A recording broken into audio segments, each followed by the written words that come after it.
Hi everyone, and welcome to day 4 of our devotions for this week. My name's Chris and I'm the Senior Minister at Andover Baptist Church, and it's a real privilege to be leading you through these devotions this week on the theme of Views from a Mountain. Each day we're looking at a short video that I made when I was climbing some peaks in the Lake District with some friends. We've looked at themes of setting out, of baggage and of walking, and today our theme is remembering, which is a bit of a hobby horse for me at the moment. I'm talking about it a lot. But anyway, I hope you enjoy today's View from the Mountain on the theme of remembering.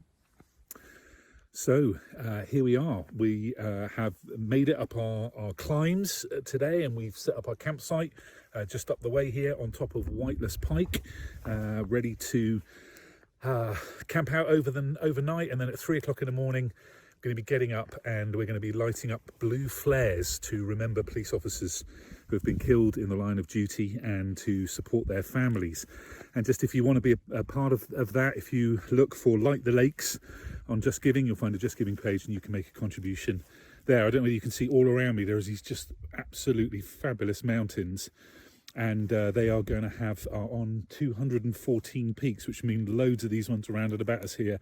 There'll be other people lighting up blue flares as well, so it's going to be an absolutely spectacular sight a little bit later on. We've had a fabulous day. It's been hard.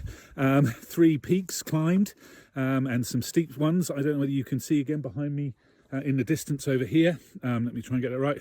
Over here, we climbed to the top of this one. That was the highest peak, Grassmore, 852 meters, and we got up to the top there. But I don't know if you can see just spectacular views and a glorious sunset about to happen, I think, behind me.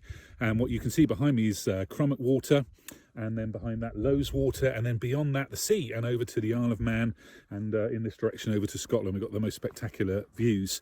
But I've been noticing on each of the climbs when we've got to the summits, as you'll know if you've done any climbing, and quite often, you know, there's a cairn at the top, kind of a pile of stones, and we always take photos of us at those cairns to remember the times where we've climbed these big mountains. And remembering is a really important thing for me, at least, because whenever I think about the next one I'm going to do, then I always just get a bit not anxious is not the right word, but just sometimes think, oh, am I going to be able to make it up that one?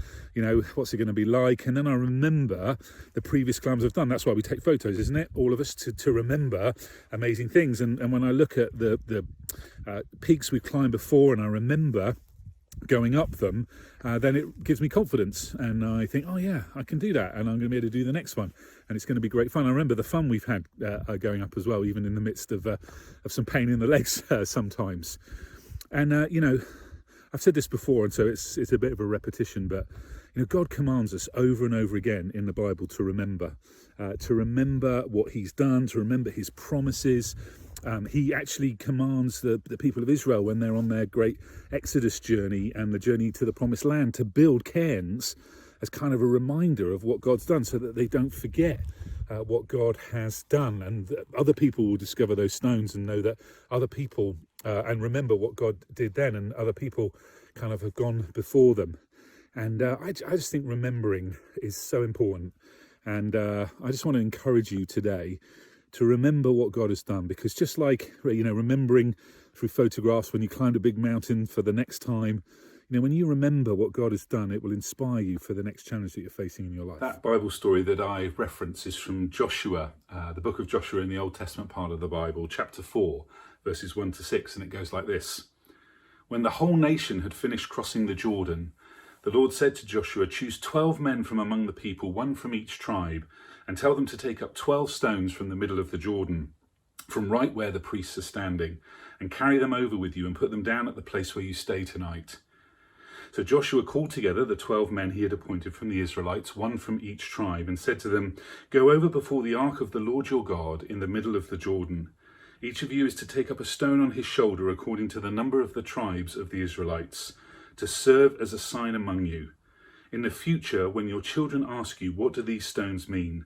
Tell them that the flow of the Jordan was cut off before the ark of the covenant of the Lord.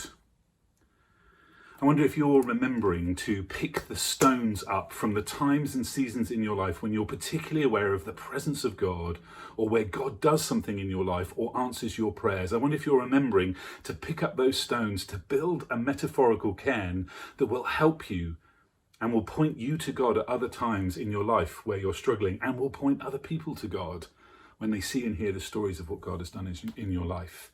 Maybe you remember by journaling and writing down those key moments. Maybe you remember with a photograph or just a jotted post-it that's stuck somewhere around your house. However it is that you remember, I want to encourage you to do it, to build a cairn so that you can be reminded of what God has done in those seasons where he has moved powerfully in your life. So when things are struggle, or you have doubts, or you're wondering where God is, you can remember and be inspired and encouraged by that. Today's song is called Remember by Tim Hughes. There's a link in the description below. Thanks so much for joining me today. I look forward to seeing you tomorrow for the last of our daily devotions for this week.